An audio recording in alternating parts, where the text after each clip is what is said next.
Em nome do Pai, do Filho e do Espírito Santo. Amém. Evangelho de Jesus Cristo, segundo São Mateus. Naquele tempo, apresentaram a Jesus um homem mudo, que estava possuído pelo demônio. Quando o demônio foi expulso, o mudo começou a falar. As multidões ficaram admiradas e diziam: nunca se viu coisa igual em Israel. Os fariseus, porém, diziam: é pelo chefe dos demônios que ele expulsa os demônios. Jesus percorria todas as cidades e povoados, ensinando em suas sinagogas, pregando o evangelho do reino e curando todo tipo de doença e enfermidade. Vendo Jesus as multidões, compadeceu-se delas, porque estavam cansadas e abatidas, como ovelhas que não têm pastor. Então disse a seus discípulos: a messe é grande, mas os trabalhadores são poucos. Pedi, pois, ao dono da messe que envie trabalhadores para a sua colheita. Oremos. Ó Deus, que pela humilhação do vosso Filho reerguestes o mundo decaído, enchei os vossos filhos e filhas de santa alegria, e dai aos que libertastes da escravidão do pecado o gozo das alegrias eternas, por nosso Senhor Jesus Cristo, vosso Filho, na unidade do Espírito Santo. Amém. Santa Maria, auxiliadora dos cristãos, rogai por nós. Em nome do Pai, do Filho e do Espírito Santo. Amém. Olá, vamos então dando continuidade às nossas formações de introdução à Sagrada Escritura. Já percorremos um bom caminho e a partir dos ensinamentos que nós fomos construindo, nós podemos então nos aprofundar mais sobre algumas noções acerca da formação da Sagrada Escritura, para esse texto sagrado que nós temos diante de nós. Você deve se lembrar então, na formação anterior, nós falamos sobre esse primeiro processo de formação que passa pela interpretação dos acontecimentos, a formulação, a transmissão oral, até que se chegasse à transmissão escrita. E aí, das várias fontes de transmissão escrita, foram-se então reunindo aqueles textos, colhendo, até que se chegasse a uma versão definitiva do texto. A partir da hora que se chegou à versão definitiva do texto, alguns critérios eles foram então sendo analisados para se certificar se aquele escrito se tratava de um texto inspirado ou não. Então, é assim que da Escritura nós colhemos o seu conteúdo para afirmar que aquele texto é legitimamente inspirado. E a partir da hora que aquele texto é inspirado, esse texto ele passa a fazer parte de um grupo de textos que chamamos de cânon. Então, o cânon é a compilação, é então o produto final desta coletânea de textos inspirados. Então, quando falamos em cânon, é isso que nós queremos dizer. O texto que, após essa profunda análise, a partir da autoridade da Igreja, é visto como autêntico, ele será então dito um texto canônico, enquanto o conjunto desses textos é o cânon bíblico. Então, os textos que nós temos reunidos, de Gênesis a Apocalipse, todos juntos formam o que chamamos de cânon bíblico. E cada um destes textos é um texto canônico. Por que que ele é um texto canônico? Porque ele foi analisado pela Igreja na pessoa dos bispos, dos sucessores dos apóstolos, e se autentificou esse caráter de inspiração nesses escritos. E para um texto ser entendido como canônico, uma série de critérios são assumidos para garantir a sua autenticidade. Esses critérios de canonicidade são como que os instrumentos para se validar como verdadeiro o suposto dado inspirado. Esses critérios, eles se deram por uma livre escolha da Igreja, mesmo que seja bem criteriosa, com o intuito de averiguar vários elementos que são a base da canonicidade. Alguns destes elementos são a unidade entre o Antigo e o Novo Testamento, a apostolicidade, ou seja, o seu uso pelos doutores da Igreja, pelos sucessores dos apóstolos, a ortodoxia em termos doutrinais e morais, ou seja, a reteza dos ensinamentos ali colocados, a riqueza teológica, as citações feitas por autoridades reconhecidas ou comunidades cristãs primitivas, bem como o seu uso na liturgia. São, pois, analisados desde esses aspectos mais profundos da fé da Igreja até a sua recepção entre as comunidades dos fiéis, oriundas das tradições orais e escritas não canônicas. Por exemplo, os documentos da Igreja, homilias, textos litúrgicos, etc. Então, para se validar um texto e para que a Igreja pudesse afirmar para nós que o texto é, de fato, inspirado, que ele é um texto canônico, uma série de processos ele vai sendo seguido a partir da análise daquele texto. Aspectos esses que nós citamos alguns dos usos e alguns dos critérios para que assim eles fossem afirmados. E também é muito importante, já que são textos muito antigos, a validade também histórica. Ou seja, alguns textos da Bíblia, eles aparecem fora da Bíblia. Eles aparecem numa homilia que foi depois redigida e nós temos em mãos esse dado. Aparecem em documentos, sejam documentos históricos ou documentos da Igreja. Então, essas fontes primárias, elas passam a ser também um critério de validade para os textos sagrados. E aí vale dizer que alguns textos, nesse processo de formulação do cânon, foram também analisados com os mesmos critérios de seriedade e, após esse estudo, foram descartados como textos canônicos. E assim se dão os textos apócrifos. Você já ouviu falar dos textos apócrifos? O que são os textos apócrifos? São esses textos que, embora muito antigos, e alguns remontando até a própria era apostólica, não responderam a um ou mais desses critérios fundamentais da canonicidade. Então, alguns textos, e talvez você já tenha ouvido falar por aí, já tenha lido a respeito, Evangelho de Maria Madalena, Evangelho de Timóteo, enfim.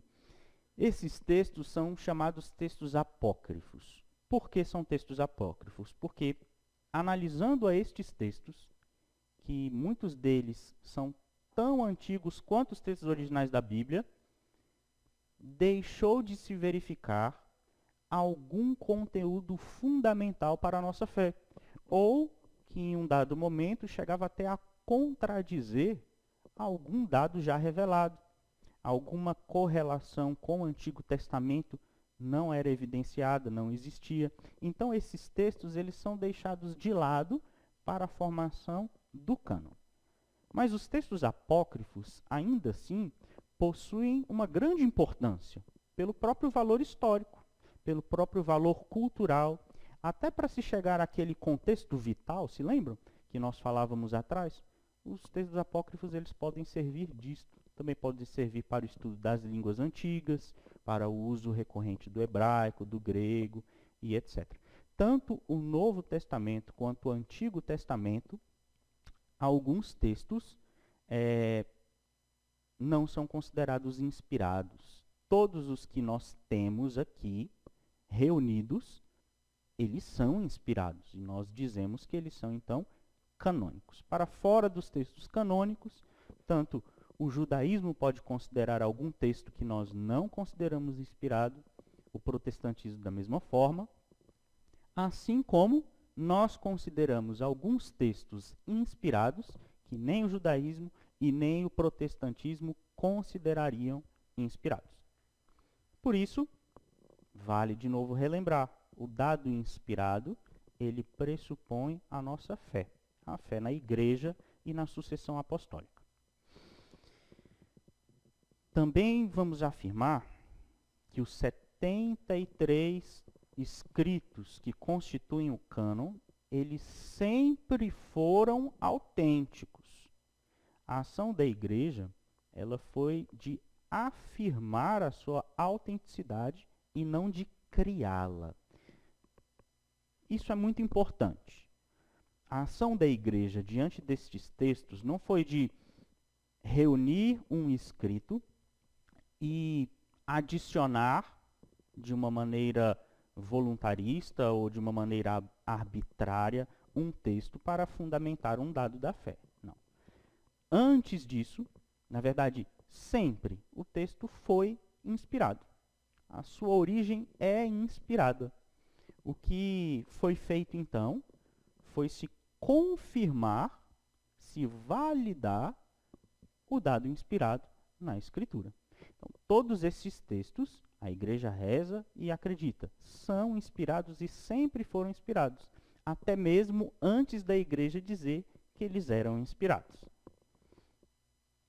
Por isso, aquela divisão que é bem comum entre os livros protocanônicos e deuterocanônicos, essa divisão ela se dá não pelo fato de que a canonicidade não é objetiva, mas pela recepção tardia de alguns textos, enquanto o cânon ainda permanecia em aberto. Então, na história da igreja, esse processo, nós já ouvimos, foi um processo que demorou séculos sucessivos para que, num dado momento, a igreja afirmasse categoricamente e, finalmente, estes são os textos inspirados e daqui nada se põe e nada se tira. Mas alguns textos, antes disso, antes desse carimbo da igreja, por assim dizer, eles já eram usados, eles já serviam de referência, já se rezava com esses textos. Então, eles sempre foram canônicos, ainda que para a validação isso tenha demorado um pouco. A verdade é que a Igreja Católica, ela nunca negou a autenticidade destes textos. Eles foram colocados em xeque pela pseudo-reforma protestante, de modo que o movimento bíblico decorrente do Concílio de Trento, que foi de 1545 até 1563, afirmou-os categoricamente como inspirados. E também fechando-se a discussão do cânon para além destes 73 livros. Desde o Concílio de Trento, então, é que dizemos que o cânon está fechado. Isto é, todos os 73 livros que compõem a Bíblia são verdadeiramente inspirados, sem que haja a possibilidade de, em momento algum, acrescentar ou tirar qualquer conjunto dos textos ali contidos.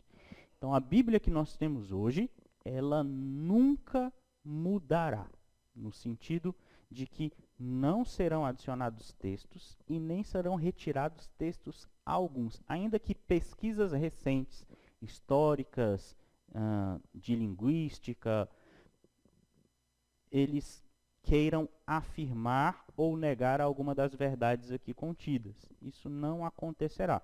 Estes 73 escritos, eles são definitivos. Neste ponto, quando olhamos a nossa Bíblia, nós vemos que ela foi anexada em uma ordem a qual a igreja entende como sendo a de melhor uso. Essa divisão dos livros da Bíblia, ela se dá por um critério quase que exclusivamente pedagógico, levando-nos à plenitude da revelação em Cristo. O Antigo Testamento, ele é organizado por temas específicos, de modo a se respeitar o processo de revelação gradativa que se deu na história da salvação. Os evangelhos são como que a parte central e inauguram a nova aliança. Por isso são colocados por primeiro no Novo Testamento, de modo que depois se narrem os fatos e os ensinamentos decorrentes à ação do Espírito na igreja por meio dos apóstolos. Então, tendo em vista esse panorama, dividimos a Bíblia em blocos que possuem intenções e temas parecidos. A organização da Bíblia, da nossa Bíblia católica, ela é uma organização intencional. Como estão divididos os escritos da Bíblia, começando do Gênesis, indo até o Apocalipse, a ordem desses livros e desses escritos, ela é uma ordem que foi escolhida. Não se trata simplesmente de uma ordem histórica. Como nós vimos, por exemplo, o segundo capítulo de Gênesis é mais antigo que o primeiro capítulo. De modo que, se fosse respeitar a ordem histórica com que os escritos foram aparecendo, a ordem que temos aqui seria completamente diversa. Muitas das cartas paulinas, elas também foram escritas antes mesmo dos evangelhos. Então, essa intencionalidade da organização da Bíblia, ela tem simplesmente essa finalidade pedagógica, de se respeitar um processo gradativo da revelação. E aí, a organização que nós temos, da Bíblia Católica, é desta maneira. Começando, então, pelo Antigo Testamento. Os 5 primeiros livros da Bíblia, chamamos de Pentateuco. Você já deve ter escutado esse nome. Gênesis, Êxodo, Levítico, Número e Deuteronômio. Estes textos remontam os primórdios da história da salvação, dos patriarcas e das alianças com Deus. São os escritos que narram a criação do mundo, do universo, do homem, e também as primeiras alianças que foi feita entre Deus e a humanidade. Por isso, pedagogicamente, a intenção de colocá-los logo no início da Sagrada Escritura. Seguindo o Pentateuco, os livros ditos históricos: Josué, Juízes, Ruth, 1ª e 2ª Samuel, 1ª e 2ª Reis, 1ª e 2ª Crônicas, Esdras, Neemias, Tobias, Judite, Ester, 1ª e 2ª Macabeus. São os livros históricos. Por quê? Porque contam as histórias sobre o povo eleito e sua instalação na Terra Prometida.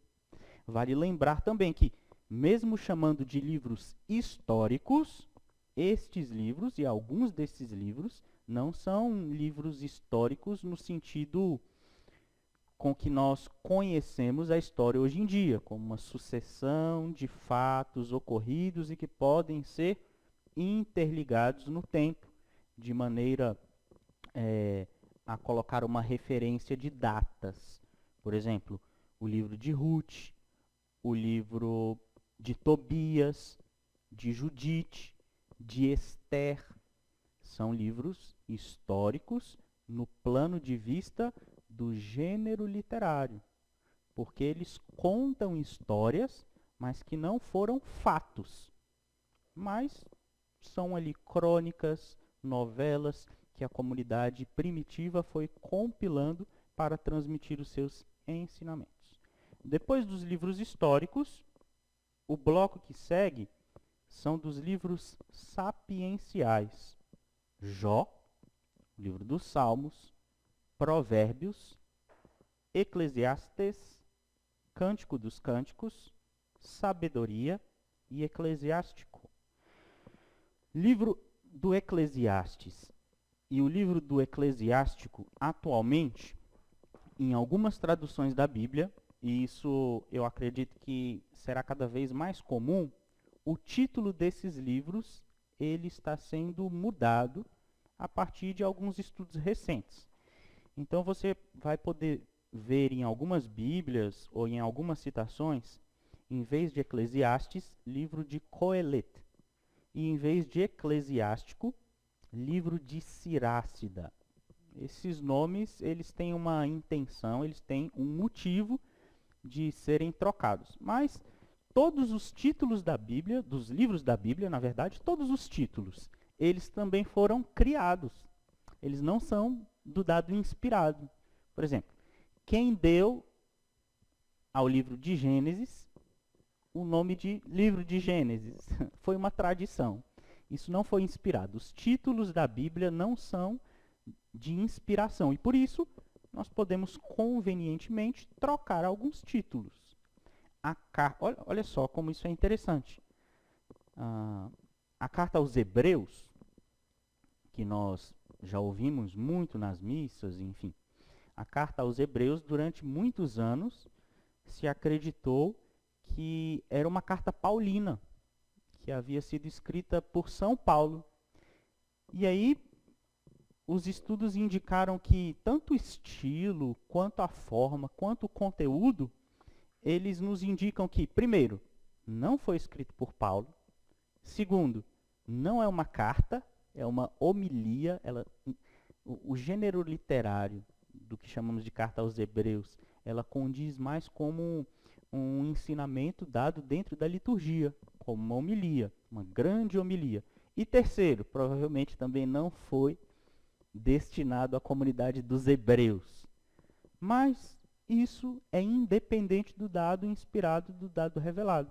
Aquele escrito, ele é inspirado, independente de ter sido escrito por Paulo ou não, independente de ser destinado aos hebreus ou não, independente de ser uma carta, uma epístola, uma homilia, o que seja. Ele é inspirado independente do seu título. Esse título nós o damos. Os livros sapienciais, voltando então a essa nossa divisão, é o conjunto de livros didáticos. São composições com uma finalidade de instruir, ensinar e transmitir valores. Por isso que quase sempre os livros sapienciais são também bem poéticos na sua forma e no seu estilo. E aí vale dizer que tanto o livro dos Salmos quanto o Cântico dos Cânticos, eles teoricamente não são sapienciais, porque eles não têm essa intenção de ensinar.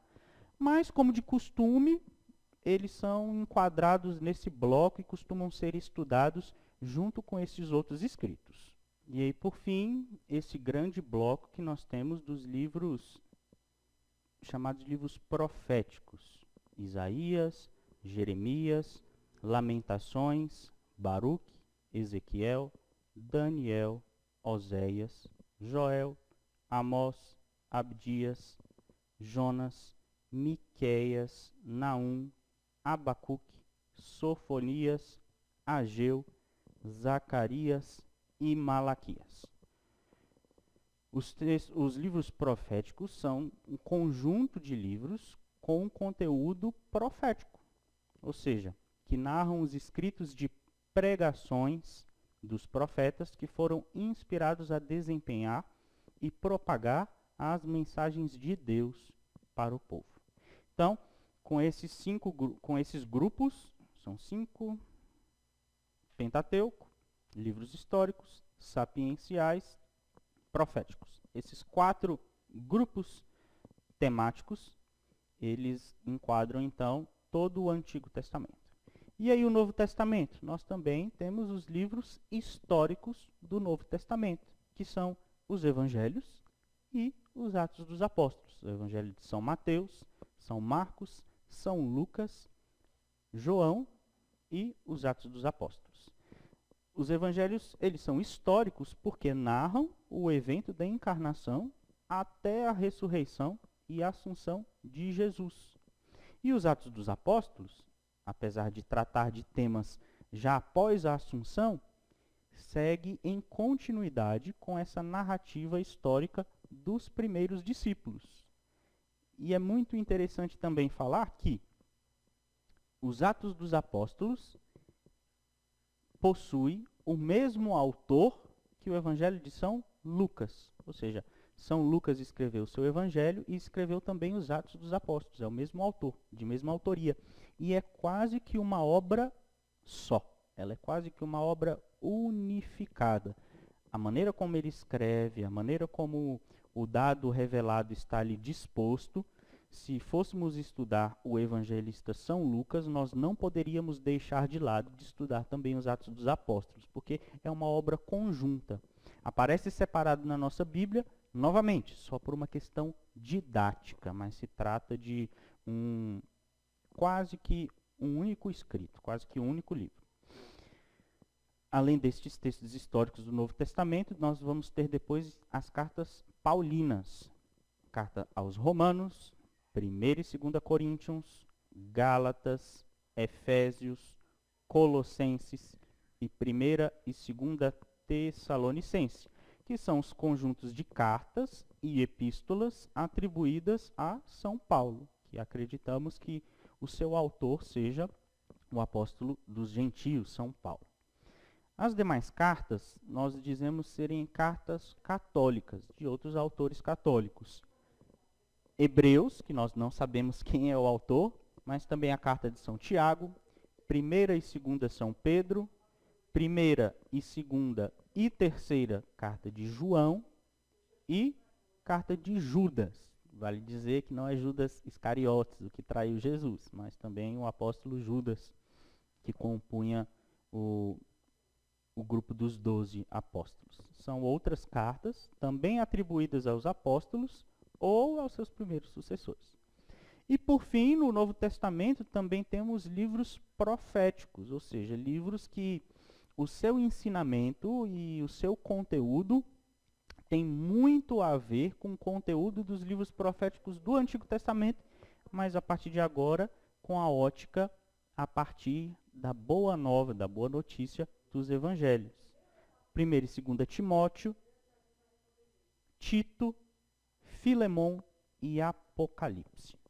E veja só, apesar de serem atribuídas também a São Paulo, a carta de 1ª e 2ª Timóteo, de Tito e de Filemão, com exceção do Apocalipse, pelo seu conteúdo, alguns estudiosos então qualificam esses textos como literatura profética, assim como o Apocalipse, que tem o mesmo autor do Evangelho de João. João escreveu o seu Evangelho, João escreveu 3 cartas e também escreveu o Apocalipse. Mas cada um desses textos possui particularidades por terem destinatários diferentes. Então tem intenções diferentes, gêneros literários diferentes.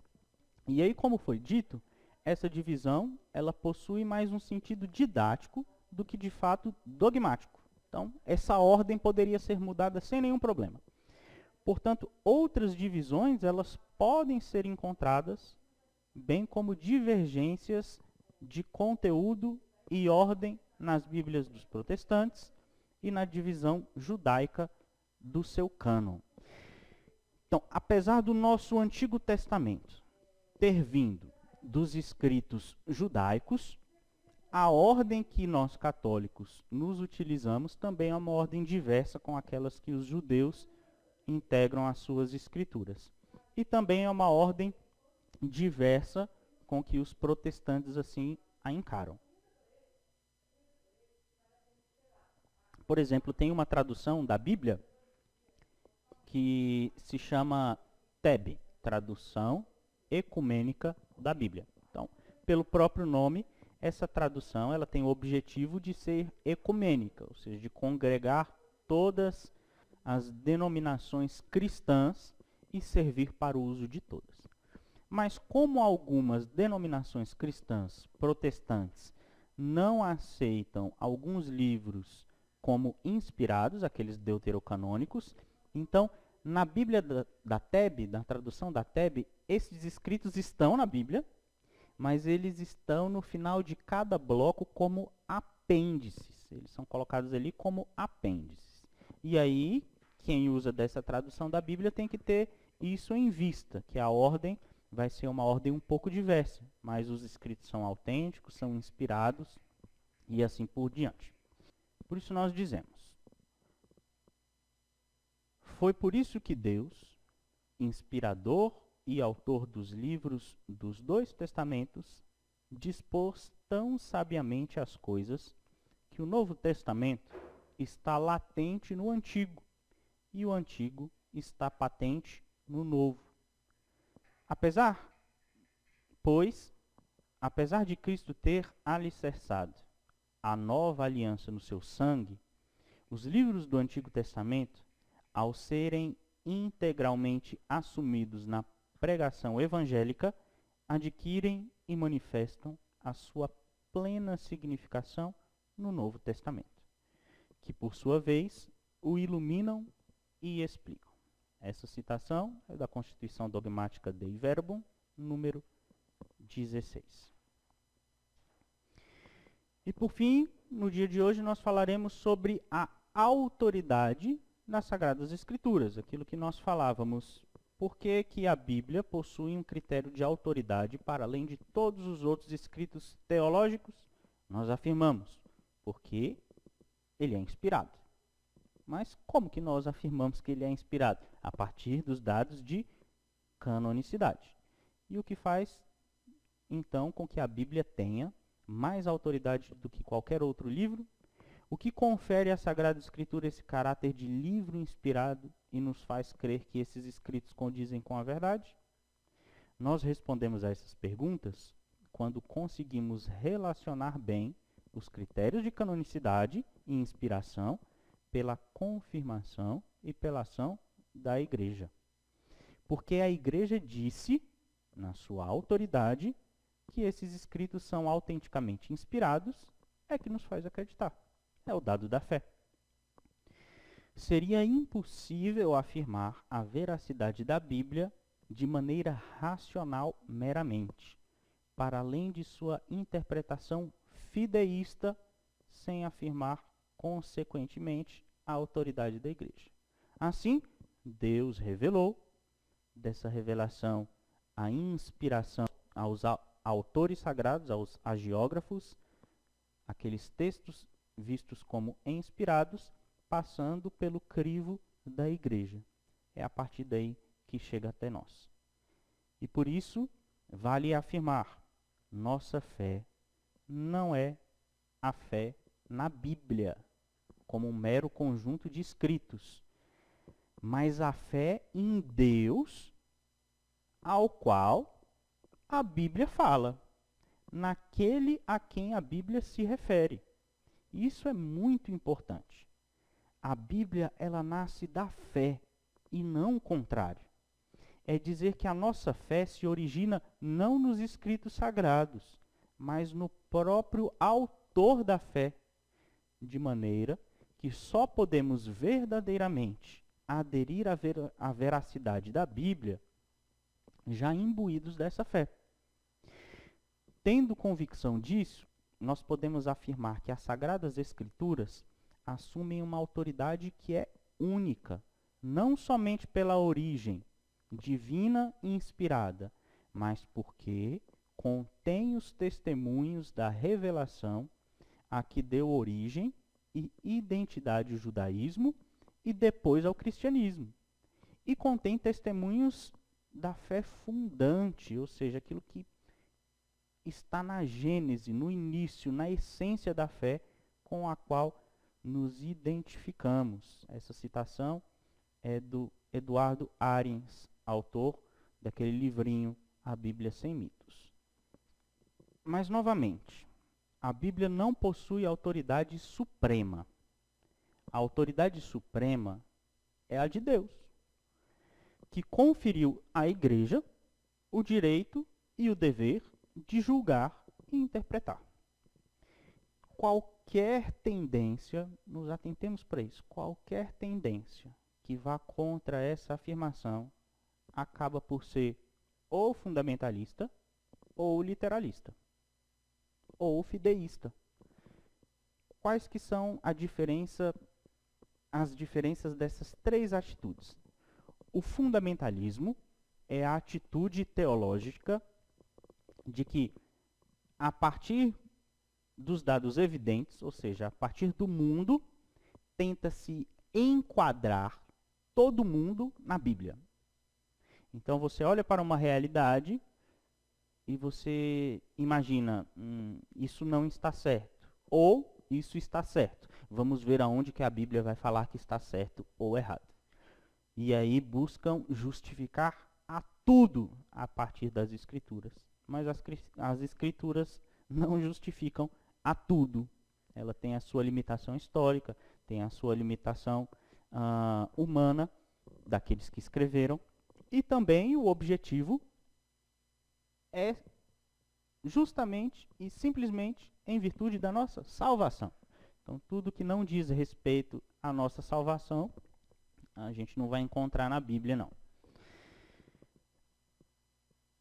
O literalismo é, então, a doutrina e é a postura que se observa os livros sagrados só da maneira literal, ou seja, de uma maneira direta e imediata, abrindo mão de qualquer possibilidade de gênero literário ou de figura de linguagem. E o fideísmo é a crença injustificada na fé. É acreditar por acreditar, pronto e acabou. Sem qualquer vinculação com a racionalidade daquilo que está sendo dito ou daquilo que foi revelado. Se nós somos seres racionais, se Deus nos criou a sua imagem e semelhança de maneira que temos intelecto, vontade e liberdade, ora, então a revelação, ela também é racional. Ela não é irracional. E por isso o fideísmo, ele abre mão da racionalidade da fé. Enfim, o catolicismo não é religião do livro. É uma religião que possui um conjunto de livros escritos, que é a Bíblia, que nasceram da experiência da fé. Como nos ensina o Concílio Vaticano II, a revelação deve ser recebida com fé. Ao Deus que se revela, deve-se a obediência da fé, pela qual o homem se entrega todo a Deus, prestando ao Deus revelador um obséquio pleno do intelecto e da vontade, e dando voluntário assentimento à revelação feita por ele. Para que se preste essa fé, exigem-se a graça prévia e adjuvante de Deus e os auxílios internos do Espírito Santo, que move o coração e converte-o a Deus. Abre os olhos da mente e dá a todos suavidade no consentir e crer na verdade, a fim de tornar sempre mais profunda a compreensão da revelação. O mesmo Espírito Santo aperfeiçoa continuamente a fé por meio de seus dons. Essa afirmação da Constituição Dogmática Dei Verbum, número 5. Então, para essa formação de hoje, é muito necessário que nós nos atentemos, então, a esse critério de autenticidade e de canonicidade dos livros inspirados, sem correr o risco de querer interpretar a Bíblia sem a igreja. Afinal, se a Bíblia nasceu da igreja, interpretá-la sem a igreja já é uma grande contradição. Esse munus de interpretar, ensinar e orientar é o munus apostólico, aquele que Cristo mesmo, ao dar as chaves da igreja a Pedro, afirmou e confirmou tu és Pedro, sobre esta pedra edificarei a minha igreja, sobre o fundamento dos apóstolos. E também, após a ressurreição, diante de Pedro novamente, apacenta as minhas ovelhas. A messe é grande e os operários são poucos, como vimos no evangelho de hoje. Cabe então a nós rezarmos pela Santa Igreja, rezar pelo Santo Padre o Papa Francisco, rezar pelos bispos, para que continuem administrando os bens eternos, os bens da nossa salvação e nos encaminhando para a plenitude da verdade. Nós nos vemos na próxima semana. Glória ao Pai, ao Filho e ao Espírito Santo, como era no princípio, agora e sempre. Amém.